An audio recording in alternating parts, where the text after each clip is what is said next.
Let's go over a few tips on dealing with drunk people when driving Uber and Lyft.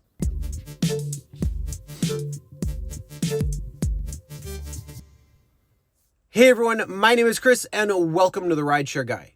And when you're driving Uber and Lyft, you're going to come across a lot of different types of people because you are literally dealing with people coming in and out of your car on a daily basis, multiple times a day. And if you're driving at night or happy hour and somebody's having a little too much to drink because it's Friday, they got a promotion or they got laid off, well, you might have to deal with drunk people. And of course, they're going to be much more stubborn, much more hard than regular people who are just going to work, just going to home, just going out for some fun, whatever it might be. So let's go over a few different tips that you can use when dealing with drunk people to make sure that no problems are going to be happening during that ride. All right, so let's talk about the first tip, and that is trust your gut. When it comes down to it, your gut is going to tell you a lot about what ride is coming, what ride is happening, and a lot of things within between. So if you've been driving for a little while, then you want to make sure that you trust your gut, you listen to your gut, because it's probably right. And I've had a few times where I've had to deal with my gut instincts, and yeah, it was right. So if you've been driving for a little while, you're going to hone in on your gut skills, and it's definitely going to help when it comes to dealing with drunk people. And remember, if you don't want to deal with somebody because you fear of safety or any particular issue, you don't have to give that ride. You can cancel on the ride and move on to the next ride. So just be aware of that. In the event that you think something bad is going to happen, whether it's safety issues, whether it's a drunk that's going to become belligerent, whether it's a drunk that's going to become violent, whatever it might be, you can cancel the ride at any time and you don't have to worry about that. So tip number 2 is be firm, but also be nice. So again, you're in the realm of customer service and you have to deal with a lot of different types of people, including drunks. So drunks are unique. There's definitely different kinds of drunks, like the repetitive drunk where they'll say the same thing over and over and over again. There's the elevated drunk, which means they're going to continue to get elevated, whether that's going to be in a good way or a negative way. But you are the person who is in charge. It's your vehicle, and you need to make sure that you set the ground rules when it comes to what is expected in your car.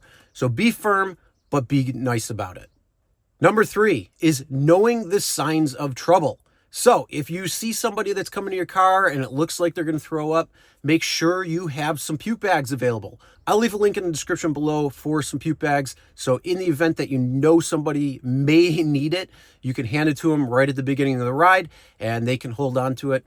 If you make it through the whole ride and there's no problems, you just get it back and keep it for another time. But in the event that they do use it, at least it's going in there versus in your car or on the side of your car or whatever it might be. Another sign to look out for is if they're just starting to pass out and they need some fresh air or something, whatever it might be. But just know the signs of what's going on, especially if it's going to be somebody who's going to be turning violent or, some sort of issue like that. Just always know the signs when it comes to dealing with drunks and try to avoid them if it's going to go onto a negative side versus a positive side. Because there are a lot of fun drunks, but we're dealing with the drunks that are going to be problematic. Another thing that you can do is use the app for your protection. There is different things within the app itself to record your ride and things like that you can turn on and use in the event that Uber or Lyft need that information. You could definitely do that. Not only that, make sure you have a dash camera that's on and rolling. If you are going to drive at night, no matter what, have a dash camera. Even if you're driving during the day, it doesn't matter. Even if you're not driving Uber and Lyft, have a dash camera, because if there's an accident or anything like that, you know what? It becomes a he said, she said. But when it comes down to a dash camera, you have video proof, and video doesn't lie. Unless you have AI, that's a whole different story. But when it comes down to dash camera, video doesn't lie. And if something happens in your car, you need to make sure you're recording it. So always have a dash camera. Check the links in the description below. There's a few that we recommend as well for that. But no matter what, you need a dash camera recording every interaction that you have with a passenger in the car all the time, no matter what, even drunk or not. Now, the next tip is avoid escalation. Don't match your riders when it comes to the energy that they're putting out there. Sometimes it's great to match the energies if they're fun, if they're really good, but if they're drunk, you could have a negative ride come very, very quickly, and that could be somebody who could get very violent very fast. So the best thing to do is make sure that you are de-escalating anywhere that you possibly could. De-escalation is the best because it's going to help them calm back down. It's going to help them solve whatever issue that they have. And you know what? It's going to keep you safe in the long run. So whatever it is, de-escalate. And then lastly is report and rate honestly. So if you have a drunk that's belligerent, if you have a drunk that's mean, if you have a drunk that turned violent, whatever it might be that came into your car, make sure you report it to Uber or Lyft immediately, right after the ride, and then also rate accordingly. So if they deserve a 1 star because they're a 1-star person, give them 1 star. You don't need to give them 5 stars because they were being an asshole to you. So rate accordingly as well. So dealing with drunks is just part of the job, especially driving on weekends, which is the most lucrative and most money-making opportunities there are out there. So dealing with drunks is just part of the game.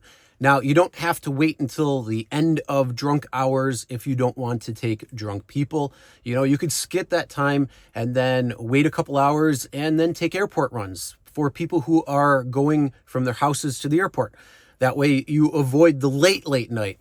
But when it comes to the earlier night, when people are just going out or, you know, switching from bar to bar, or maybe calling it an early night, but they were out for happy hour, you're going to be dealing with some drunks. So those are just a few tips that you can use when dealing with drunks to hopefully get the best ride that you can, even when dealing with a rider who may not be at their best. So I want to know, what other tips do you have when dealing with drunks? Comment below, let us know.